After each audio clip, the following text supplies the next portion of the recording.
करते हैं कि आज अगर 9 तारीख है तो 9 दिन से वो यहाँ पर बैठे हुए हैं। आपने देखा कि पहले मौसम किस कदर जो था यहाँ पर आपने देखा कि बहुत ही खराब था, लेकिन आज जो है मौसम में थोड़ा सा सुधार हुआ है। लेकिन आज भी जो एनएचएम एम्प्लॉयज है वो यहीं पर है।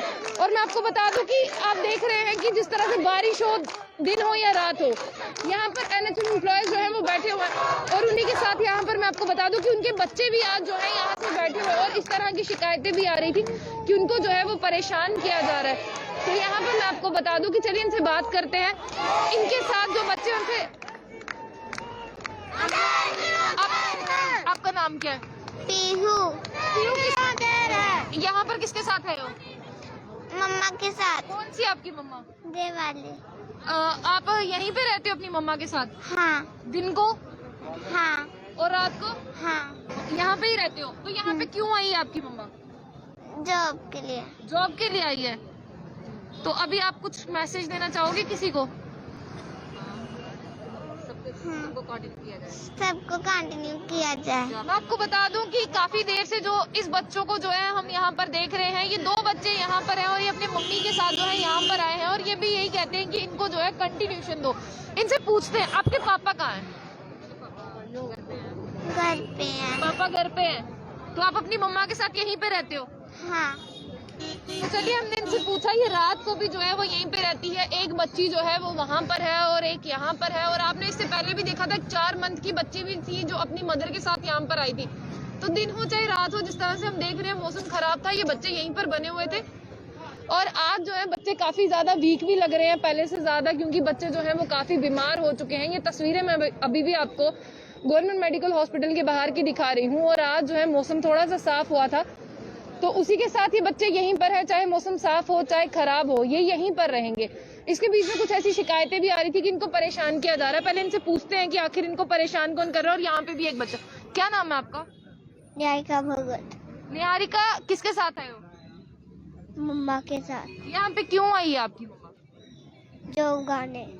जॉब के लिए आई है। तो देखिए इनको भी पता है कि ये जो हमारी मम्मी है यहाँ पर जॉब के लिए आई है। तो आगे चलते हैं और उनसे पूछते हैं।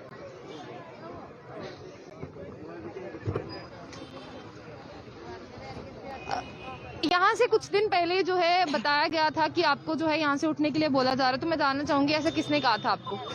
मैम हम पर्सनली मतलब किसी को नहीं बोला गया है। ऐसे हमारे मतलब जितना भी स्टाफ एम्प्लॉयज़ हैं इनको मतलब बोला जा रहा है कि यहाँ से उठ जाओ, कोविड भी आ रहा है और अगर आप लोगों को बैठना है शिफ्ट के हिसाब से बैठो, 5-5 6-6 बंदे करके बैठो। मतलब हमारी जो यूनिटी है उसको ब्रेक किया जा रहा है। बट हम अगर हमें बैठना है 5-6 बंदों को, तो फिर ये जो पब्लिक है इतना ज़्यादा चल रही है, कहाँ चल रही है पब्लिक? तो इनको भी बोलो ना फिर वैसे कहते हैं वो भी फॉलोज करे रूल। हमें तो पता है क्या रूल हमें फॉलोज करने, मगर इनको भी बोलो ना फिर गाड़ियों में देखो, मेट्रो में देखो, बसेस में देखो कि कैसे बैठ रहे लोग, कैसे चढ़ रहे हैं। सिर्फ हम लोगों के लिए क्यों रूल फॉलो हो रहे हैं? क्योंकि हमें उठाने के लिए बोल रहे हैं ना। हम ऐसे नहीं उठने वाले ना, हम उठेंगे यहाँ से जब तक हमारा केस में कंटिन्यूशन नहीं होगा, हम यहाँ से नहीं उठेंगे। मैम मैं आपसे जानना चाहूंगी कि कैसे मतलब आपको बोला गया था कि आप यहाँ से उठे? क्या कोविड के लिए या और कोई आपको लग रहा है कि मंशा है उसके पीछे? नहीं, कोविड के लिए भी बोला गया, बट ऐसे भी बोला गया कि क्योंकि इनकी पॉलिसी है ना हमें उठाने की, क्योंकि इनकी पॉलिसी है हमें उठाने की, इसलिए ये बोल रहे हैं कि यहाँ से इनकी यूनिटी तोड़े हम साइड हो जाएंगे। इसलिए ये सब बीमार लग रहे हैं। आप देखिए जिस तरह पहले दिनों में हम इनसे बात करते थे, अब जो इनसे बात नहीं हो पा रही, इनसे बात करते हैं। और सर क्या कहना चाहेंगे आप? आपको क्या लग रहा है कि कोविड की वजह से अब आपको उठा रहे हैं या ऐसे ही उठा रहे हैं कि आप अपना प्रोटेस्ट बंद करें? नहीं मैम, कोविड तो इन्होंने अब मेरे को लग रहा है जैसा कि इन्होंने बहाना ही रखा है। बेसिकली ये सब कुछ क्योंकि एडमिनिस्ट्रेशन को ऊपर तक हर एक बात पता होती है। जहाँ अगर पत्ता भी हिलेगा ना उनको ऊपर ये भी पता चल जाएगा इधर ये वाला पत्ता हिल गया। तो उनको इतने पत्तों की जानकारी कौन देता है? इधर इनके एजेंट बैठे हुए हैं बीच में, बहुत से एजेंट। आधे तो मुझे तो ये शक है, आधे तो हमारे में भी एजेंट बैठे हुए हैं इनके, जो इधर की बात उधर करते हैं। हमारे इधर पुलिस का मैम आज तक मैंने नहीं सुना था कि पुलिस का काम क्या होता है। पुलिस का काम यही होता है लॉ एंड ऑर्डर को मेंटेन करना।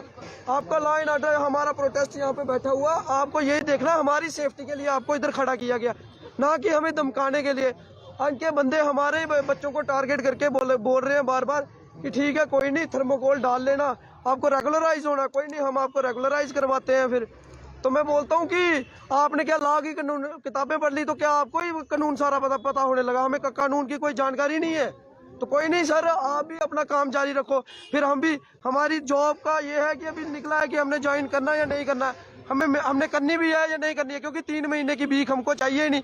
अगर आपने, ठीक है कोई बात नहीं, अगर आपने ऐसे ही जबरदस्ती हम पे हैरास करना है तो आप पे भी, तो कानून आप पे भी लागू होता है। आप मेंटल हैरास करें यूनिफॉर्म डाल के हमको, हैरास का तो हम तो आपके ऊपर भी लगा सकते हैं।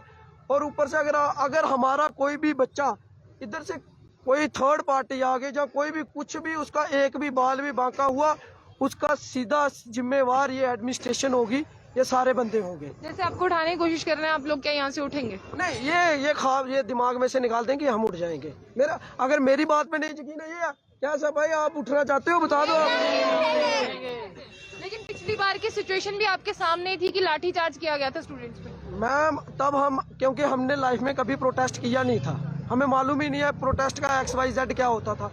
इस बार हमको पता प्रोटेस्ट, इसलिए हमने पहले ही अपने ह्यूमन राइट्स की किताबें पूरी खंगाल खंगूल के हमने पढ़ लिया था कि ये हमारे साथ क्या क्या कर सकते हैं। और मैम आज हमें पता चला, अगर ये हम जैसे बंदों को, हम कोई क्रिमिनल थोड़ी है, हम तो एम्प्लॉइज है, हमारा काम है काम करना, जहाँ हमने लीडर बनना है, जहाँ हमने नेतागिरी करनी है, हम क्रिमिनल थोड़ी है, हमने लीडर थोड़ी बनना। हम आए अपनी जॉब पॉलिसी को सेव करने के लिए। आप हमारी जॉब पॉलिसी सेव कर दो, हम इधर चल जाते हैं। अगर आप हमें उकसाओगे, अगर आपके ही बंदे यूनिफॉर्म में आके बोलेंगे हम आपके ऊपर FIR कर देंगे या कुछ ऐसा कर देंगे, अगर आप कुछ ऐसा करोगे तो फिर मुझे तो ऐसा लग रहा है कि सर, जो बच्चे इधर से अनएम्प्लॉयड होके यूथ निकलेगा ना, जो इधर से बच्चा अनएम्प्लॉय होंगे, अगर वो चोर बना या कोई कुछ बना, फिर तो उसके सीधे से जिम्मेवार आप हो, क्योंकि आप चाहते ही नहीं कि इन बच्चों को नौकरी मिले। आप तो चाहते ही नहीं है अनएम्प्लॉय। जब एक बंदा, अब हम प्रोफेशनल बंदे हैं, हमको बोलोगे दिहाड़ी लगाने के लिए, हम दिहाड़ी थोड़ी लगा सकते हैं, बताओ आप। अगर आप बोलोगे हमें दिहाड़ी लगाने के लिए 500 रुपए के लिए, इधर बिल्डिंग पे हम में से एक बच्चे को भी बोल दे 2 घंटे काम करके दिखा दे 500 रुपए के लिए, कर सकता है? इनमें से कोई नहीं कर सकता। तो मैं ये बोलना चाहता हूँ, मेरी फिर रिक्वेस्ट है एडमिनिस्ट्रेशन से कि हमारी बात है मान लो सर। हम यही बोल रहे हैं कि हमारी कोई पॉलिसी बनाओ, हमें रेगुलराइज करो। हमारा कितने बार मानसिक शोषण करोगे आप? एक तरह से आप मेंटल हरास कर रहे हो हमारे एम्प्लॉइज को। ये एक्सटेंशन पे बात कर लेते हैं कि आप लोग उसे जो है एक्सेप्ट कर रहे हैं या नहीं कर रहे? मैम हम बिल्कुल नहीं कर रहे हैं 3 महीने की एक्सटेंशन को। अंदर इनका स्टाफ हो गया पॉजिटिव, तो अब ये हमारे ऊपर प्रेशर बना रहे हैं कि नहीं उठो, इधर से उठ के अंदर आके ज्वाइन करो। हमें नहीं करना है 3 महीने की। ये इनके 40-45 हज़ार रुपए के लिए नहीं बैठे हुए हम। 8 दिन हो गए हमें बारिश में बैठे हुए, इधर हम बेवकूफ है कोई? हमें कुछ तो हमारे भी हक है ना। अगर प्रोटेस्ट, पहले नंबर ये मैं बता देता हूँ, इनके जो दिमाग थोड़े बंद हैं, जो इनको खोल देता हूँ। प्रोटेस्ट का मतलब क्या होता है? चंद्रशेखर, भगत सिंह और राजगुरु ने आज प्रोटेस्ट नहीं ना किया होता, आज ये आज़ादी हमें नहीं मिली होती। और इन्होंने अपने जो जहाँ पे ये बैठे होते हैं ना, इनकी एडमिनिस्ट्रेशन, जहाँ पे इनके बड़े बड़े IPS IAS बैठते हैं, पीछे भगत सिंह का फोटो लगा होता है, चंद्रशेखर का लगा होता है, राजगुरु का लगा।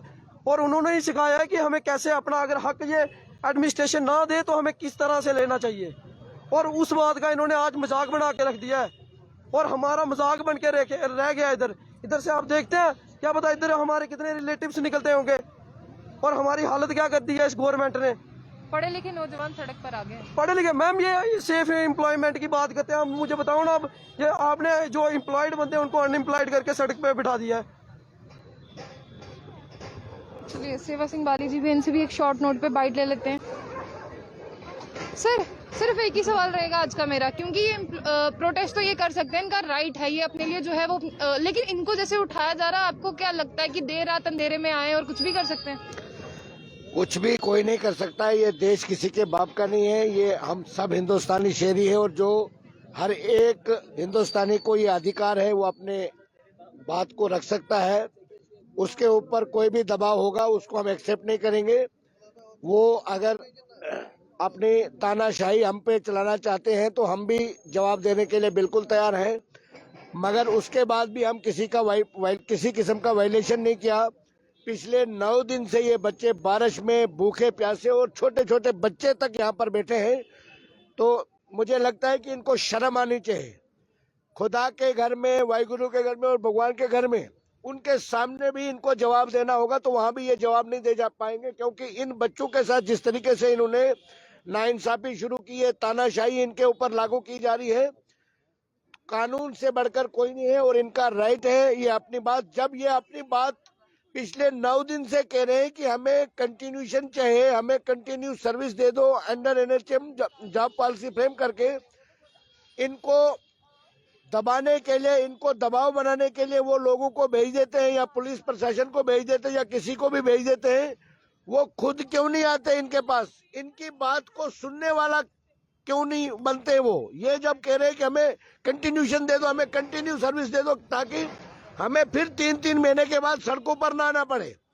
एक किस्म से इन बच्चों के करियर के साथ ये खिलवाड़ कर रहे हैं और मुझे नहीं लगता है कि किसी भी किस्म की गवर्नमेंट को या एडमिनिस्ट्रेशन को ये अधिकार है कि पढ़े लिखे युवा के साथ वो इस किस्म का बर्ताव करे।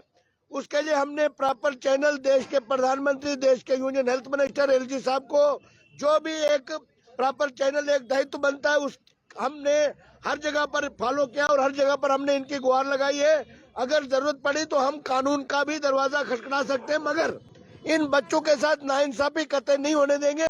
हम आज भी एलजी साहब से अपील करते हैं कि वो कल एक इमरजेंसी मीटिंग करके तुरंत एक ऑर्डर इशू कर दे, इनकी सर्विस कंटिन्यू कर दे, क्योंकि इस वक्त हालात खराब हो रहे हैं। अंदर हॉस्पिटल में काफी कोविड पेशेंट जो पॉजिटिव आ रहे हैं और ये बच्चे भी नहीं चाहते कि हमारे जम्मू कश्मीर की जनता सफर करे। मगर अगर ये माहौल खराब करने चाहते हैं तो यहाँ की एडमिनिस्ट्रेशन, यहाँ का एलजी इंतजामिया, और सबसे बड़ा कसूरवार तो हम यहाँ के मेडिकल कॉलेज के प्रिंसिपल को ठहराएंगे, क्योंकि वो एक ईगो लेकर चल रहे हैं। और इन बच्चों के साथ जिस तरीके से हमने पहले भी काफी बार कन्फर्म किया, इनको डराया जाता है, धमकाया जाता है और आज भी इनको कहा जाता है कि अगर आप कल 3 बजे तक ज्वाइन नहीं करोगे तो हम आपको टर्मिनेट कर देंगे। ये ऑलरेडी टर्मिनेटेड, डिसंगेज कर दिया गया। इनको 3 महीने का एक्सटेंशन दिया, व्हाट्सएप पे चलाते हुए। यहाँ पर आने से क्या उनको शर्म आती है? वो ये उनके एम्प्लॉइज है, इन्होंने कोरोना के टाइम पे काम किया इन बच्चों ने।